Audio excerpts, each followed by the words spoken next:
Welcome back to the channel, guys. My name is Matt. In this video, we're going to be talking about something that is kind of starting to make waves in our housing market. You know how we've always thought about buying a home as a team effort, right? Usually something that you buy with a partner, someone you're in a relationship with, or maybe even a friend or family, spouse, etc. Well, it turns out that is changing in a big way. More and more people are applying for mortgages on their own, like solo mortgages, all by themselves. Can you believe that? Let's break it down, okay? In the last quarter of 2023, that's October to December, a whopping 40% of all new mortgages were solo applications. That's 4 out of every 10, okay? That might not sound like that much, but in the world of mortgages, it's actually a pretty significant jump. Now, here's where things get really interesting. The solo mortgage trend isn't the same across our whole country. Quebec is leading the pack.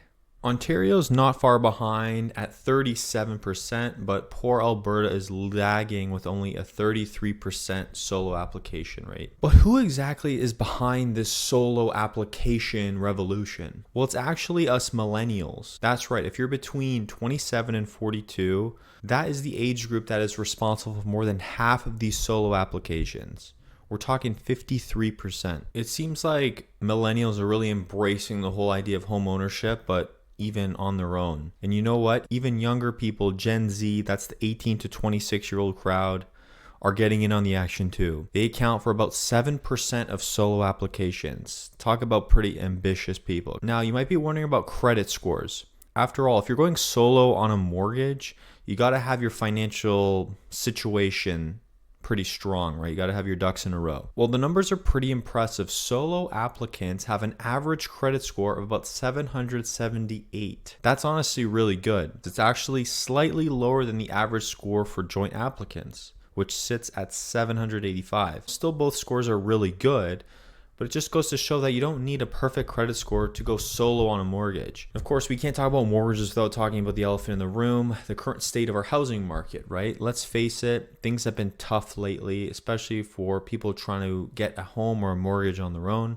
Interest rates have been climbing over the last few years, and these challenging conditions might be a reason why more of us are opting to go into a solo mortgage. Maybe we're thinking, if I'm going to make this big financial commitment, I might as well do it on my own terms. Or perhaps it's just harder to find a partner who's ready to jump into the housing market with both feet. Whatever the reason, this trend is definitely shaking things up in the Canadian mortgage world. And banks and other lenders might need to start rethinking their approach of their potential customers are solo applicants. That's a pretty big slice of the pie. And let's not forget about the impact on our communities. More solo homeowners could mean different types of developments being built in the future, different types of homes, the services being offered in the neighborhood, even the way we think about family and living arrangements. So what do you think about all this? If you're thinking about getting a solo mortgage, write a comment down below. And it's just really interesting to see the mortgage market evolving as we move through time here. And obviously buying a home or buying property in real estate is a huge decision.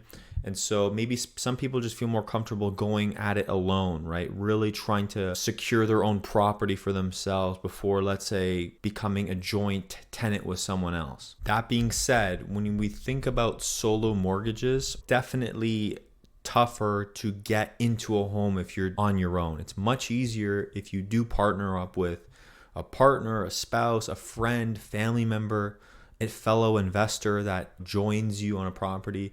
If you're able to bring more people into the deal, it makes the deal much easier to get to the finish line, to get that first asset, to get that first property. And when you think about it, a lot of people right now are partnering, and sometimes the group can be 5 people, 10 people, as many people as it takes to get the property. That's what's happening, right? But if you're able to get a mortgage on your own, that's a fantastic thing to do. Why wouldn't you do it, right? But that being said, it does require your income to be much higher, let's say in Toronto, Vancouver, these kind of markets. And it does take a big down payment, a lot of money saved right now. When we think about solo mortgages, maybe a lot of solo mortgages are also getting gifted down payments from parents, from other people.